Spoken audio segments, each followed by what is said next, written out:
Hoje nós vamos então dar sequência à palavra de semana passada. Nós estamos em qual ano? O ano do fruto. Nós queremos receber fruto, mas a Bíblia nos ensina a dar frutos.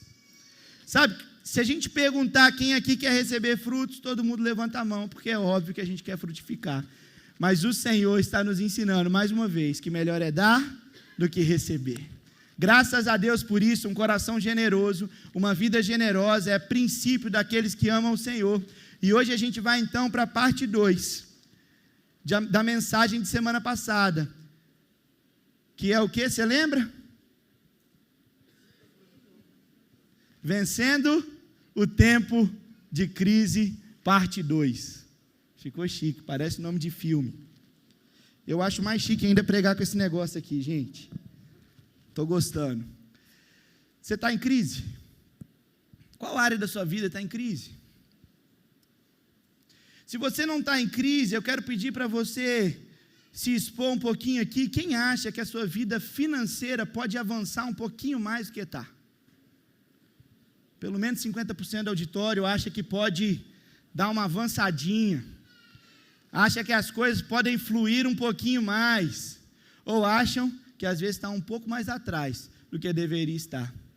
Sabe, na semana passada, então, a gente começou esse Vencendo o Tempo de Crise, baseado em princípios financeiros, e o meu pai pregou aqui de noite, e ele nos lembrou de uma história.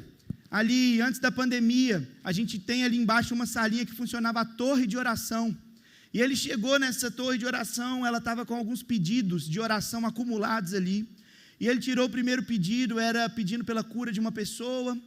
O segundo era sobre vida financeira, o terceiro era sobre vida financeira, o quarto era sobre vida financeira, o quinto era sobre vida financeira. Então ele começou a separar em bolos de que eram os assuntos do pedido. 80% eram sobre vida financeira. E aí ele conta então que ele começou a chorar e pedir perdão ao Senhor, porque durante tantos anos ele não se lembrava qual era a última vez que ele tinha pregado a respeito dos princípios bíblicos de uma vida financeira ajustado com aquilo, alinhado com aquilo que o Senhor tem para nós. E ele tinha justificativa muito boa. A justificativa é como existem pessoas que na verdade usam desse assunto para enriquecimento próprio, como existem igrejas que pregam isso de forma distorcida, como existem escândalos nessa área aí, para que a gente não tocasse em um lugar que é um lugar tão perigoso, ele preferiu não falar sobre isso, gente, mas desequilíbrio não é bom em nenhuma área. E aí ele pensou, gente, se a gente estivesse ensinando sobre vida financeira, e as pessoas estiverem aplicando princípios básicos, talvez metade daqueles pedidos não estariam ali. E aí eu queria te lembrar de uma coisa, a Bíblia tem 2.350 versículos sobre vida financeira. São mais ou menos 800 versículos sobre graça, a mesma quantidade sobre salvação.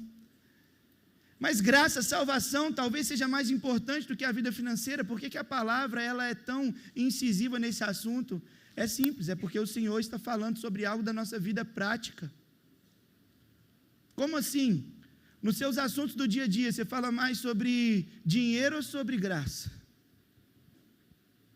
Você tem muita dificuldade com a graça de Deus, você tem muita dificuldade com o buraco que às vezes você se enfiou, por causa de dinheiro. E aí o Senhor, então, ele vem trazendo princípios sobre isso. E então, na semana passada, a gente começou estudando em 2 Reis, capítulo 4, se você puder abrir sua Bíblia. 2 Reis, capítulo 4, os versículos são de 1 a 7. Se você não ouviu essa palavra, você pode ir lá no canal do YouTube, você pode ir no Spotify, porque faz muito sentido, é algo muito prático, muito bom, muito importante, mas eu vou então aqui repaginar com vocês os 4 primeiros princípios, para depois a gente avançar para os próximos 4. Se você puder, feche seus olhos, estenda suas mãos, dizendo, Senhor, eu estou sensível ao Senhor, Pai, tire do meu coração qualquer barreira, qualquer preconceito. Espírito Santo, eu quero te ouvir. Nós dizemos, Pai, que o Senhor é tudo que nós precisamos e tudo que nós queremos. Nosso coração está completamente disponível ao Senhor, Pai. Nós queremos avançar em todas as áreas da nossa vida, inclusive na nossa vida financeira. Nós não queremos um relacionamento com o dinheiro como um relacionamento escravo. mas nós queremos, Pai, que todos os recursos que o Senhor nos der sirvam para que a gente abençoe uns aos outros e para que isso seja bênção também dentro da nossa casa. Em nome de Jesus que nós oramos, amém. O primeiro ponto que nós falamos semana passada, eu não sei se você anotou, eu te encorajo a anotar aí. Primeiro ponto é: crises podem chegar para todos. Vocês lembram disso? Por que crises podem chegar para todos, gente? O texto então é de uma mulher que era esposa de um profeta, da escola de profetas do profeta Eliseu. Você já pensou que naquela época já existia uma academia, uma escola formal dos profetas, liderada pelo profeta Eliseu? Olha que coisa interessante, um tipo de faculdade, um tipo de organização. E aí, essa mulher, ela vai procurar o profeta Eliseu, falando: profeta Eliseu, você sabe que o meu marido era um homem de Deus. E sabe, às vezes a gente tem relacionado a crise financeira com não ser uma pessoa de Deus. Mas não, nós estamos falando de um homem de Deus. Sabe, meu irmão, crises podem chegar para todos. Enquanto a gente viver esse tabu, estiver enfrentando esse desafio, enquanto a gente achar que, seu carro foi roubado porque você não é dizimista, sabe, a gente vai criando uma cultura tóxica, mentirosa dentro da igreja, em que parece que tudo o que acontece de ruim é porque, na verdade, nós somos não amantes de Deus. E não é verdade, esse homem era um profeta, era um amante de Deus, mas que por algum motivo tomou decisões erradas. Mas isso não dizia respeito de que ele não era um homem de Deus. Crises podem chegar para todos. Esse é o primeiro passo que a gente precisa assumir na nossa vida. Senão, como que a gente vai sair da crise, Michel? Se a gente não assume que a gente pode também estar em crise. E aí, a gente vai então para o segundo ponto que falamos semana passada, é busque a ajuda de Deus. Aquela mulher, ela foi no profeta Eliseu, porque dentro do contexto da antiga aliança, esse texto está no Antigo Testamento, o Senhor falava com a gente a partir dos profetas e dos sacerdotes. Não é verdade? O Espírito Santo ainda não tinha descido, porque isso acontece a partir de Jesus. Então essa mulher, ela vai até o profeta Eliseu, porque ela sabia que a forma em que Deus falava era a partir do profeta Eliseu. Sabe qual que é o segundo ponto? Busque a Deus. Às vezes a nossa conduta diz o seguinte: agora é só Deus.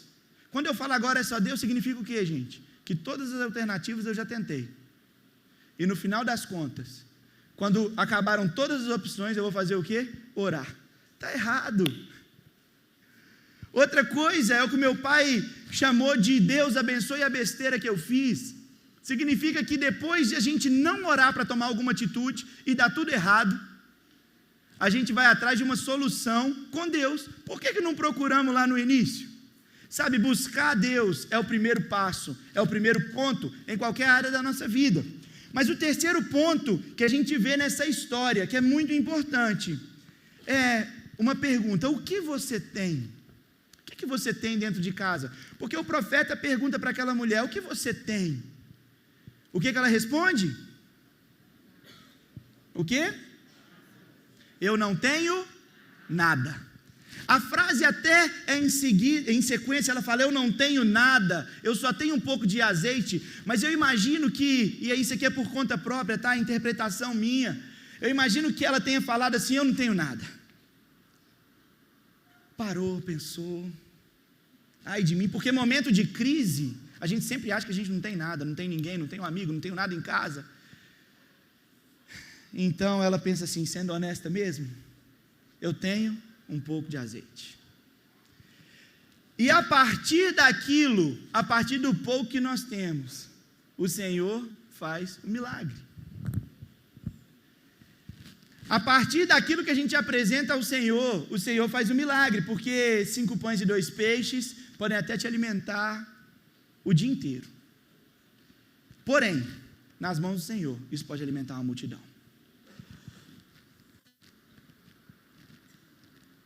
E o quarto é: cumpra o seu papel. Fala que o profeta virou para a mulher e falou assim: vá para sua casa, fecha a porta. Primeiro ele disse: pegue vasilhas emprestadas. Depois ele falou: vá para sua casa, fecha a porta. O que essa mulher fez? Pegou vasilhas emprestadas, foi para casa, fechou a porta e foi trabalhar. Às vezes a gente tem tido uma posição extremamente passiva, aguardando, e o meu pai contou então a história do meu avô, que chegou em Vitória quebrado. Se você estava aqui semana passada, você lembra disso. E o meu avô chegou no centro de Vitória, depois de uma situação muito difícil financeira, e ele orou: Senhor, eu não conheço ninguém aqui nessa cidade, mas eles precisam comprar e eu preciso vender, que eles comprem de mim. Mas o meu avô não foi para a praça ficar esperando que os clientes chegassem nele, foi bater de porta em porta. Olá, eu sou o senhor Paulo, toma o meu cartão. Sabe por quê? Porque nós precisamos cumprir o nosso papel. Qual que é o seu papel? E aí então hoje a gente vai trabalhar os próximos 4 princípios que eu te encorajo a anotar. E o primeiro princípio é o princípio: envolva a sua família. Nós já vamos começar com os 2 pés no peito. Nós temos atendido ao longo dos anos inúmeros casais. E uma das principais coisas que chegam assim, que são muito complicadas nos casais, é a tal da infidelidade conjugal. E você pode estar achando que eu esteja falando da infidelidade conjugal quanto ao aspecto sexual. De fato, ela também acontece, mas eu quero te lembrar que existe algo que é uma infidelidade conjugal na área financeira. Sabe, homens que não compartilham com as suas esposas, de fato, qual é a realidade que está. Às vezes está afundado, mas não compartilha dentro da sua casa. Mulheres que compram sem falar para o marido, e a gente chegou uma vez com uma situação de uma mulher que ela tinha um cartão de crédito. Na época a fatura chegava impressa e ela nem entregava na casa dela, porque o marido nem sabia que tinha um cartão de crédito. Gente, sabe o que é isso? Traição, infidelidade conjugal. Às vezes a gente não sabe por que as coisas estão parando no meio do caminho, mas infidelidade é pecado. E os princípios do Senhor, para que a prosperidade, e sim, prosperidade, apesar de um tema que ficou super polêmico, eu te afirmo, nosso Deus é um Deus próspero e deseja prosperar a sua casa, não só na área financeira, mas em todas as áreas da sua vida. Um casamento próspero, relacionamento entre pais e filhos prósperos, a vida financeira próspera, porque o nosso Deus é um Deus de abundância. Sabe, e às vezes a gente não entende, mas infidelidade conjugal na área financeira é algo que tem sido mais comum do que se imagina. Olha o que fala em 2 Reis, capítulo 4, de 4 a 6. Depois você e os seus filhos entrem em casa. Se você puder acompanhar, fechem a porta e comecem a derramar azeite nas vasilhas, e vão pondo de lado as que forem ficando cheias. Então a mulher foi para casa com os filhos, fechou a porta, pegou o pequeno jarro de azeite e começou a derramar o azeite nas vasilhas, conforme os seus filhos iam trazendo. Quando todas as vasilhas estavam cheias, ela perguntou se havia mais alguma. Essa foi a última, respondeu um dos filhos. Então o azeite parou de correr. Meu irmão, nossos maridos, nossas esposas, nossos filhos, nossas filhas precisam saber o que está acontecendo dentro da nossa casa. E mais do que isso, eles precisam ser envolvidos na solução do problema. O que o profeta mandou ela fazer? Vá com os seus filhos para casa. No caso, ela não tinha um marido, mas o que o profeta estava falando? Envolva a sua família na história. Sabe, eu acho interessante porque,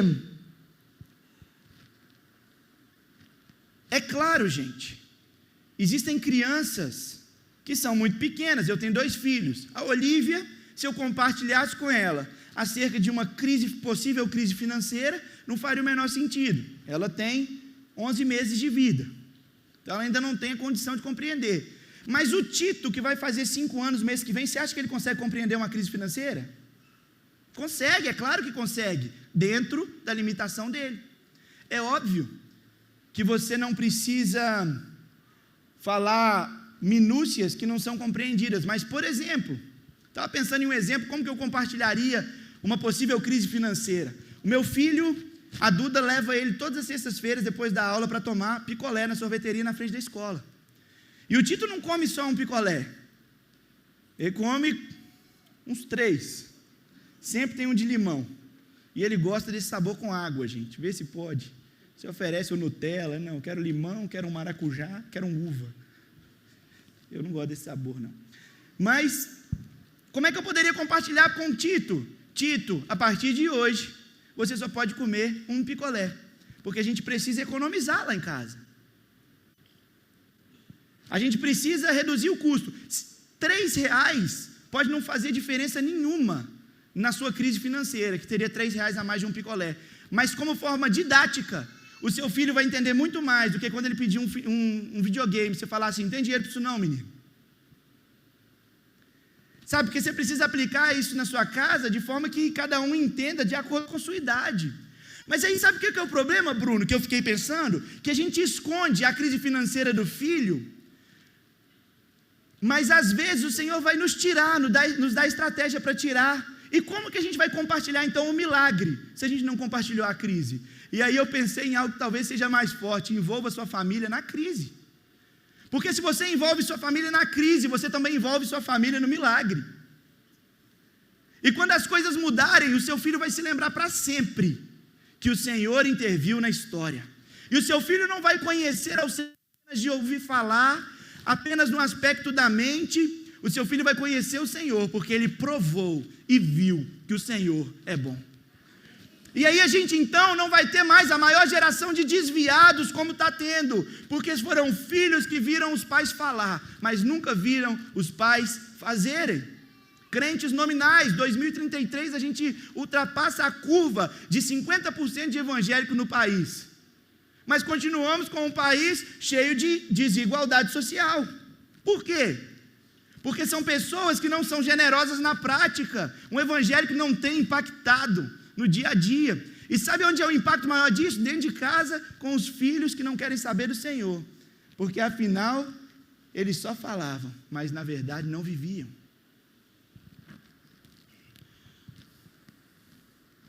Sabe, a sua família tem direito de ser envolvida na crise, assim como tem direito de participar do milagre que o Senhor vai fazer na sua casa. Não esconda a crise, para que o milagre também faça sentido. Amém? Vamos seguir? O próximo ponto é: disponha-se a trabalhar duro.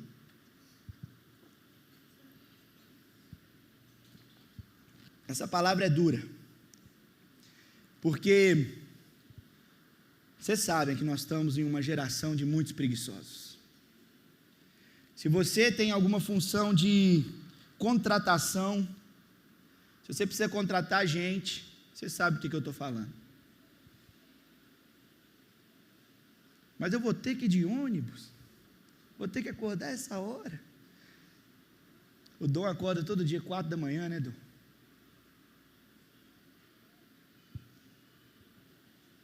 Sabe, disponha-se a trabalhar duro.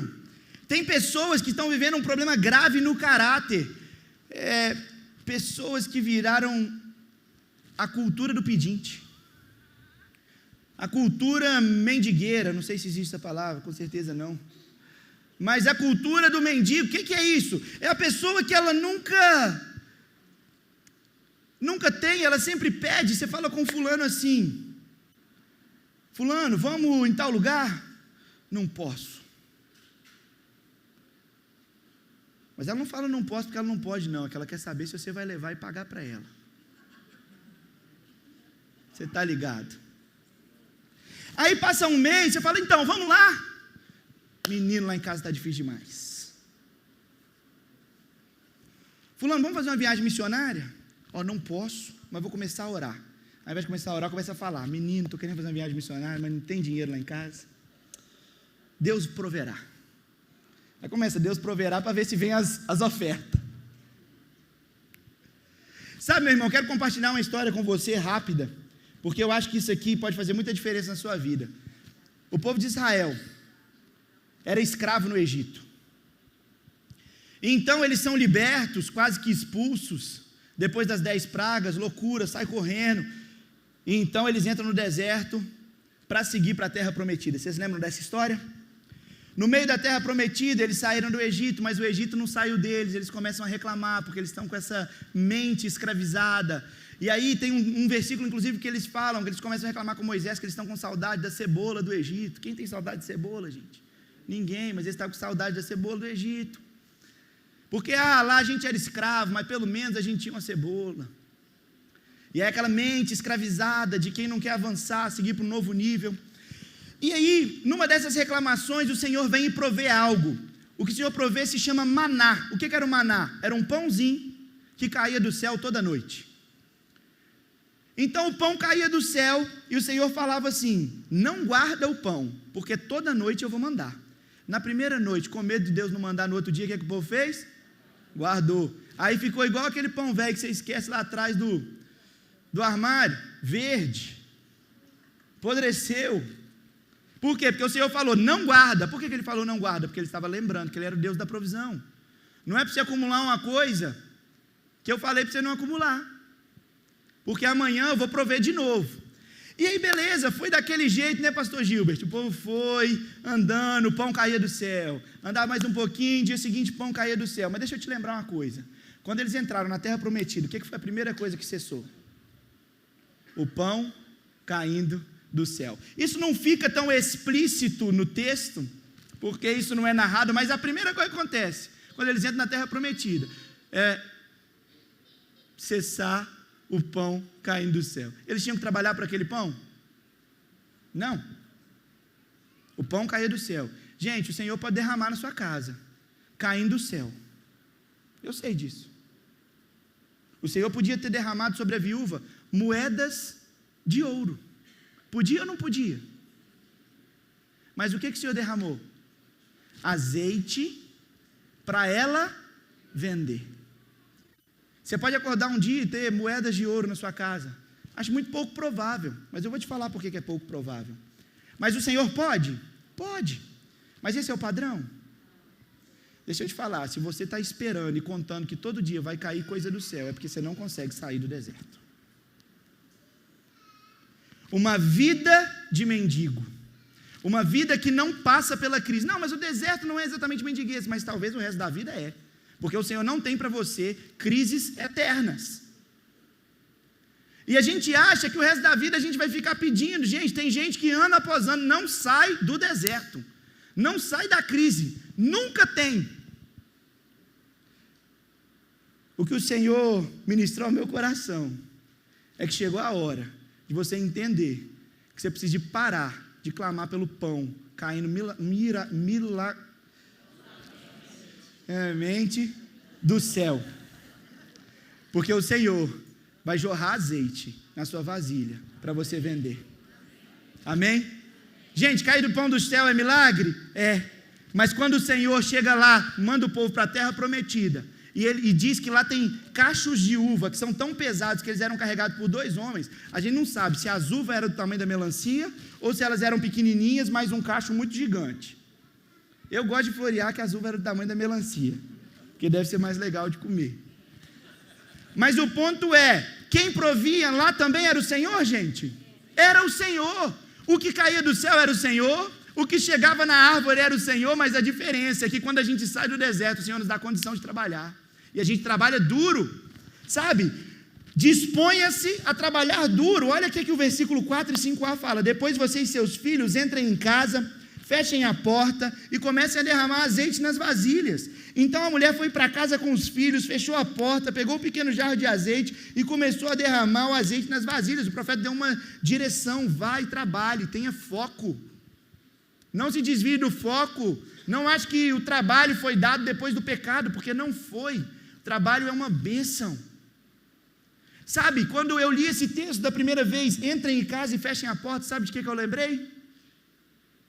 Jesus, Mateus 6, capítulo 6. Quando orarem, vá para o seu quarto, feche a porta. Sabe o que eu acho que o profeta está ensinando aqui? As pessoas estão vendo as vasilhas chegarem, as pessoas estão vendo a crise, sabe? Mas eu quero resolver algo dentro da sua casa, dentro do seu quarto. Jesus dá essa exortação porque o povo ficava orando alto nas esquinas para mostrar que era mais santarrão que o outro. E o Senhor está falando: vai para dentro do seu quarto, o Pai vai te ver em secreto.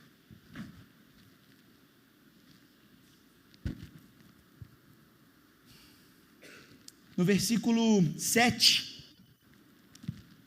diz assim: ela foi e contou ao profeta Eliseu. Aí ele disse: venda o azeite e pague todas as suas dívidas. Ainda vai sobrar dinheiro para você e para os seus filhos irem vivendo. A viúva, ela foi abençoada ao vender o azeite e obter dinheiro.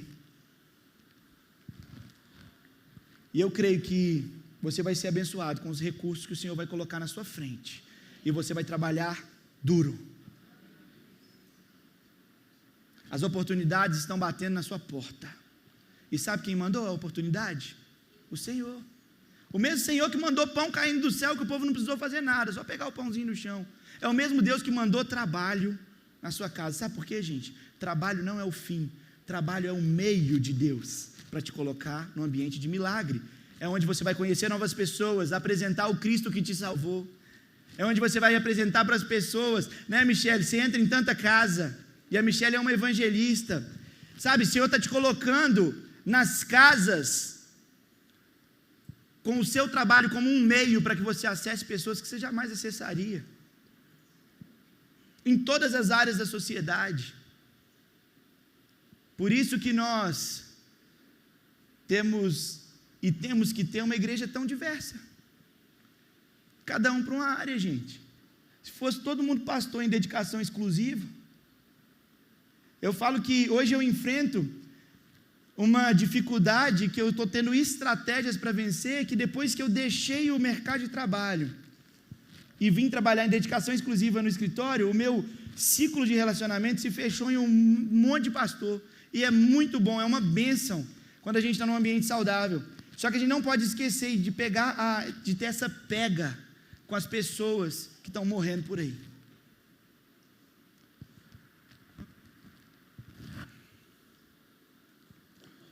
Homens, não fiquem esperando que o emprego venha até sua porta, brotando do céu.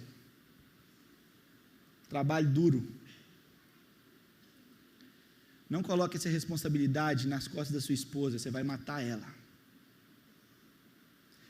E uma crise puxa a outra, um buraco puxa o outro.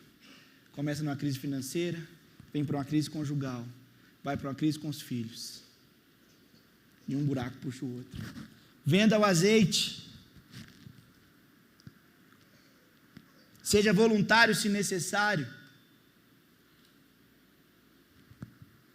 E aí eu falo aqui principalmente a galera da Atos. Vocês estão por aí? Deixa eu ver vocês. Seja voluntário se necessário. Não se importe em ficar rico até seus 25 anos. Vai aprender. E o 7º ponto. O 6º é qual? Vocês lembram? Disponha-se a trabalhar duro. E o 5º, gente, vocês lembram? Só para ver se vocês estão anotando. Envolva sua família. O 5º, envolva sua família. O 6º, disponha-se a trabalhar duro. E o 7º, comprometa-se a pagar as suas dívidas. Olha o que a Bíblia está orientando. Comprometa-se a pagar as suas dívidas. Gente, tem gente que está tão acostumado a dever, que nem importa mais em dever. Olha o que o profeta instrui a essa viúva. Ela foi, contou ao profeta Eliseu, aí ele disse: venda o azeite e pague todas as suas dívidas. Ainda vai sobrar dinheiro para você e os seus filhos irem vivendo. Devolva porque não é seu, porque não é seu. Sabe, o profeta dá uma orientação clara. Engraçado que ele fala: vá e pague suas dívidas. Sabe por quê? Porque o dinheiro podia ter chegado, o recurso podia ter chegado lá. E ela fala assim: deixa eu esperar esse agiota bater aqui de novo. Na hora que ele bater aqui na porta, eu vou falar: tcharam, tá aqui o dinheiro, você não vai levar meus meninos não. Não, ele fala assim: na hora que chegar o recurso, venda, vá até esse agiota e pague suas dívidas. Mas o 2 Reis 4,3 diz assim: Eliseu disse: vá pedir que os seus vizinhos lhe emprestem muitas vasilhas. Isso é antes, né? Então, o Eliseu vira para a moça e fala assim: vá pedir para os seus vizinhos que te emprestem vasilhas. Gente, deixa eu te perguntar uma coisa: como é que é o seu relacionamento com os seus vizinhos? Sabe por quê? Só vai te emprestar vasilha se você tiver dado um sorriso no elevador, irmão. O Eliseu, ele está falando assim, olha, no seu problema, você procurou o Senhor, você me procurou e está tudo certo, mas agora nós vamos envolver um pouquinho mais de gente. Procure os vizinhos, aqueles que você foi uma bênção para eles em algum momento. Peça as vasilhas emprestadas. Só que sabe o que é o interessante? Peça as vasilhas emprestadas. Sabe por quê, Geomar? Olha que coisa interessante isso aqui. Nós somos muito bons de pedir as coisas emprestadas. Gente, tem livro meu que eu não faço ideia para quem eu emprestei. Sabe por quê? Nós não somos bons de devolver o que nós pegamos emprestado. E pague as suas dívidas. Não significa só pagar o dinheiro que você está devendo. Porque o profeta Eliseu, quando a moça procura ele, para resolver o problema da dívida, o profeta Eliseu manda ela fazer mais uma dívidazinha. Que era o quê? As vasilhas com os vizinhos. Mas então você vai ter o azeite, você vai e vende o azeite, e então você paga as suas dívidas. Por quê? Porque não tem como você pagar a dívida de vender o azeite, porque é o azeite que deu dinheiro, e também não tem como você devolver a vasilha antes de você vender o azeite, porque o azeite é da vasilha emprestada. Sabe, eu estava pensando aqui hoje, se você trabalha com eventos, você sabe bem do que eu estou falando. O evento acaba, todo mundo foi embora falando assim, o evento é maravilhoso, acabou. Mas para você que trabalha com o evento não acabou, porque você não terminou. O palco está sujo, você não devolveu as locações que você fez. Sabe de uma coisa? A gente só termina no final. A gente às vezes está achando que terminou, e não terminou. Tem uma história do profeta Eliseu que está, eu não sei qual capítulo, está um para frente ou um para trás aí, que um rei procura o profeta Eliseu, Marquinhos, eu preguei isso aqui esses dias, um rei procura o profeta Eliseu e fala assim, profeta Eliseu, nós somos cercados, nós vamos ser derrotados. E aí o profeta Eliseu vira para ele e fala assim, eu tenho uma palavra do Senhor para você, vocês não vão ser derrotados, pega as suas flechas e atire no chão. E aí esse rei pega e dá 3 flechadas no chão e para. O profeta Eliseu vira para ele e fala assim, você não vai ter mais a vitória completa, você só vai vencer metade do que você precisava vencer. E a gente pensa, gente, que profeta bravo, só porque o homem deu 3 flechadas no chão. Mas o profeta Eliseu não mandou ele dar 3 flechadas no chão, ele falou, pega as suas flechas e atire no chão. O que o profeta Eliseu estava ensinando? Vá até o final. Não termine antes de acabar, porque as coisas só acabam no final.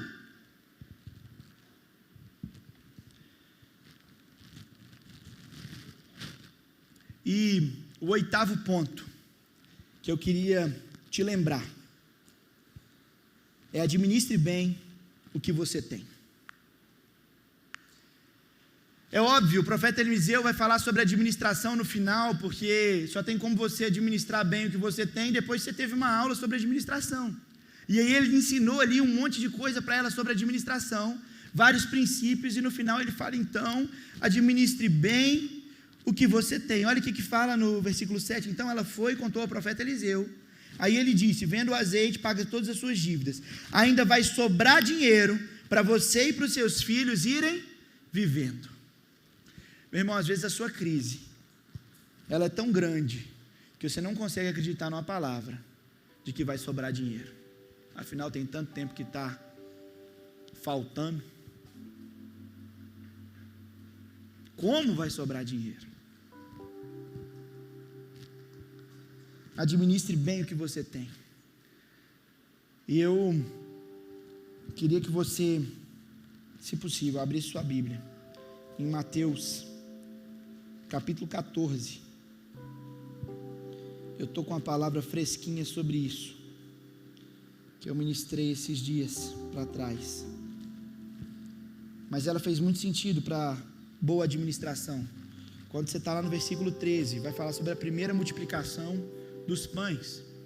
Essa é uma das histórias mais conhecidas da Bíblia, a multiplicação dos pães e peixes, até porque ela é uma história muito ilustrativa, ela é muito contada para crianças, e o que você conta para crianças, isso passa de geração em geração. Por isso, discipule seus filhos.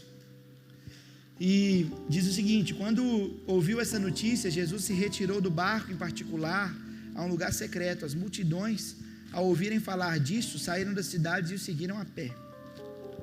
Quando Jesus saiu do barco e viu uma grande multidão, teve compaixão deles e curou seus doentes.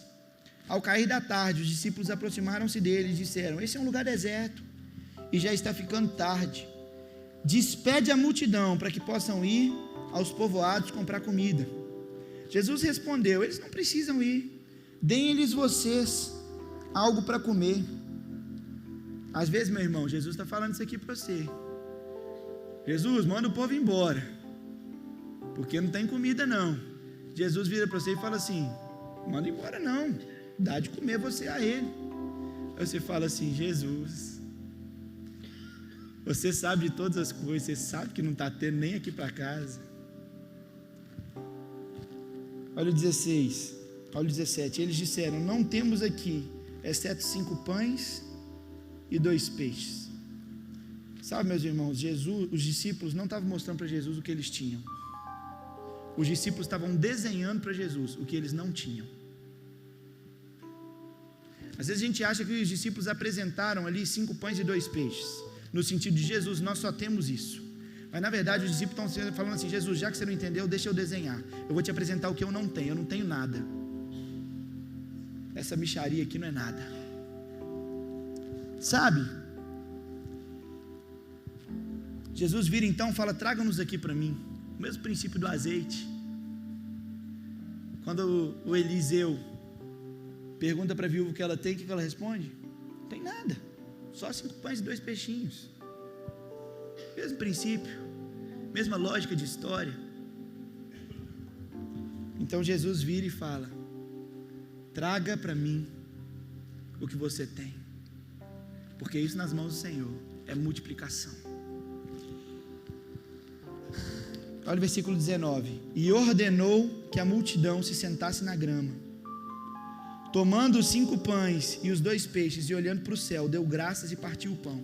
Então a gente sabe aqui que os pães são multiplicados, os peixes são multiplicados, e aquilo serve toda a multidão, e no final ainda sobra. Mas deixa eu te perguntar uma coisa: assim que os discípulos apresentam os 5 pães e 2 peixinhos para Jesus, Jesus realiza o milagre daqueles que caem do céu na hora, ou Jesus pede para fazer uma coisa antes? Dá uma olhadinha aí. O que ele faz? Ele organiza a multidão sentada. Às vezes você está pedindo o milagre do Senhor, mas o Senhor está te pedindo antes para você organizar a casa. Você não entendeu porque que o milagre não chega. Mas também você sabe que as coisas não estão organizadas para que chegue. Se tiver todo mundo em pé, vai dar briga quando o pão for multiplicado. Mas sabe por que Jesus organiza? Porque quando ele distribui no final ainda sobra. Sabe por que sobrou, gente? Porque está organizado. Senão um ia pegar 10 pães, outro ia pegar 20 peixes.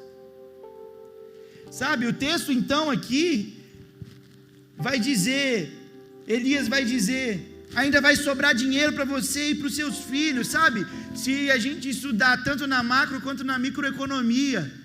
Eu estudei economia no curso de jornalismo e fala sobre isso. Qual que é o princípio básico? Nós devemos gastar menos do que nós ganhamos.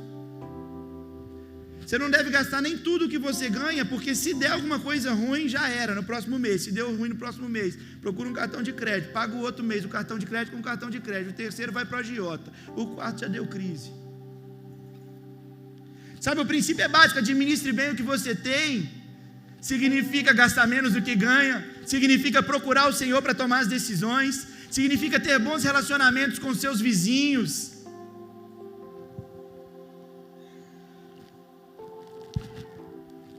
E sabe, meu irmão,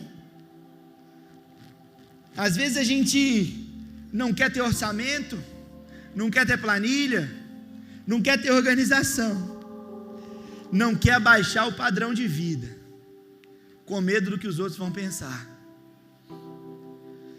Mas vergonha, se você puder ler, é comprar o que não precisa, pagar com o que não tem, para mostrar para quem você não gosta que você é o que você não é. Sabe o que é vergonha, meu irmão?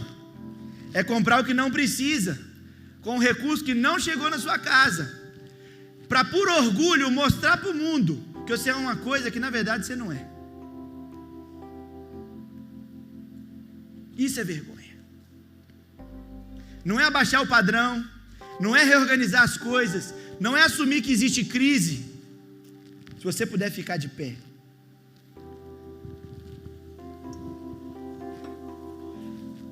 Nesse relato bíblico, a gente tem alguns personagens. Você pode me ajudar a descobrir quais são eles? Quais personagens nós temos aqui? A viúva, os filhos, o profeta, os vizinhos, o agiota, e nós temos mais um ainda que não está implícito: os clientes que compraram o azeite. Se você não for o agiota e não seja ele, você pode ser qualquer um dos 5.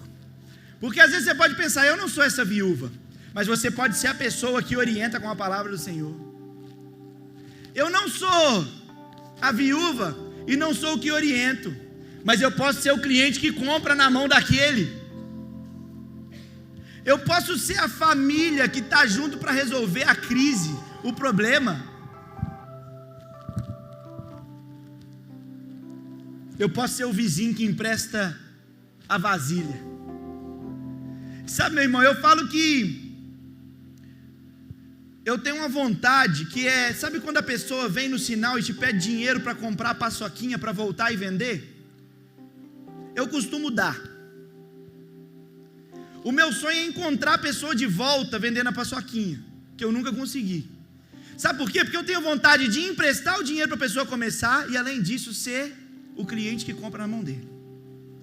Porque isso é a vida de um crente generoso. É aquele que empresta, ajuda o irmão a sair do buraco e depois o irmão vem vendendo e você ainda compra. Sabe por quê, meu irmão? Lembrando, melhor é dar do que receber. Às vezes a gente não entende isso, a gente vai para um exemplo extremo e mais difícil para que a gente entenda. É melhor dar uma cesta básica ou precisar de uma cesta básica? É melhor dar uma cesta básica. Tem problema de precisar? Não tem nenhum problema, mas melhor é dar do que receber. E eu declaro sobre a sua vida que se hoje você é o que precisa de cesta básica, meu irmão, não tem problema nenhum. Crises chegam para todos, problemas chegam para todos, mas vai chegar o tempo em que você vai doar a cesta básica. Sabe, a gente vê aqui inúmeras ilustrações, e o que eu quero dizer é que filho do Senhor é quem é generoso. Se você tem tido uma cultura de mendigo, talvez você esteja precisando reler o que o Senhor fez por você. Sabe, aí a gente entende por que uma cultura, por exemplo, de apostas, como nós temos visto isso assolar o nosso país, é uma cultura doentia. Porque é uma cultura de quem quer ganhar dinheiro sem trabalhar. Esse não é o padrão de quem serve o Senhor.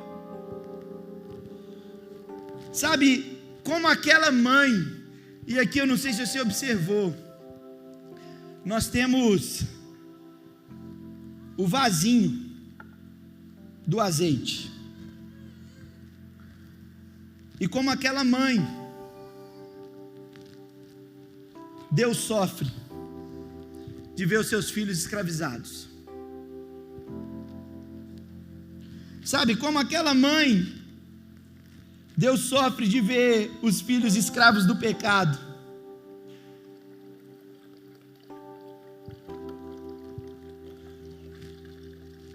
Sabe, como aquela mãe, Deus sofre de ver seus relacionamentos destruídos, você sem ter vizinho para pedir emprestado.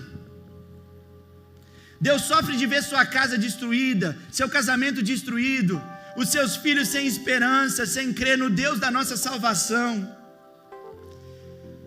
Sabe, Deus ama todos, independente de serem bons ou maus, porque Deus amou o mundo quando ainda éramos pecadores. O Senhor nos amou quando nós ainda éramos pecadores.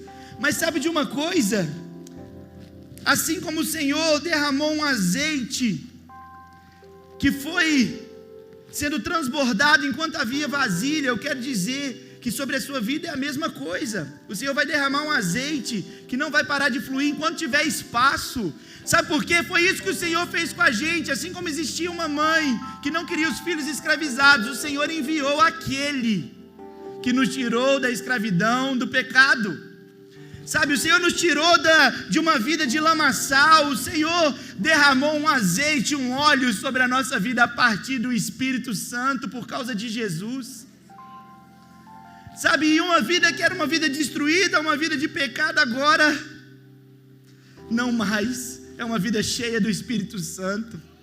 Sabe, meu irmão, eu não sei se você está aqui e você nunca entregou sua vida para Jesus, mas se você é desses que não entregou até hoje, porque hoje encerrou essa história, você não é mais escravo, o Senhor te comprou, o Senhor te encontrou, e se você deseja reconhecer Jesus como seu único e suficiente Salvador, às vezes você já até fez isso, mas você se desviou, queria que você acenasse para mim que eu quero orar por você.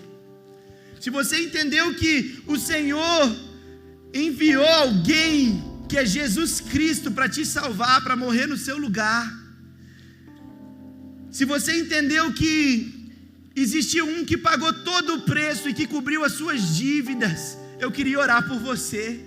Você pode fazer um sinal para mim? Sabe por quê, meu irmão? Porque acabou o tempo de deserto. Agora é um tempo que com as raízes profundas nós vamos frutificar, dar frutos, abençoar, parar com o coração egoísta que só quer receber, mas nós vamos com generosidade abençoar os nossos irmãos. E como um azeite que não esgota, o Senhor derramou o Espírito Santo sobre mim e sobre você. Você pode fechar os seus olhos? Senhor Deus, eu quero te agradecer, porque o Senhor nos enviou o Espírito Santo como um óleo, um azeite, uma pessoa que nos ungiu, mas nos ungiu para pregar as boas novas, nos ungiu para que a gente pudesse emprestar, para que a gente pudesse contar ao mundo quem é o Senhor, e nós somos gratos por isso, Deus, obrigado, porque a sua salvação nos alcançou, e porque nós não viveremos mais escravos do pecado, escravos das dívidas, Deus, escravos de uma vida ruim, de uma vida desesperadora, pelo contrário, nós encontramos esperança no Senhor, e é em nome de Jesus que nós oramos, amém. Você pode aplaudir ao Senhor?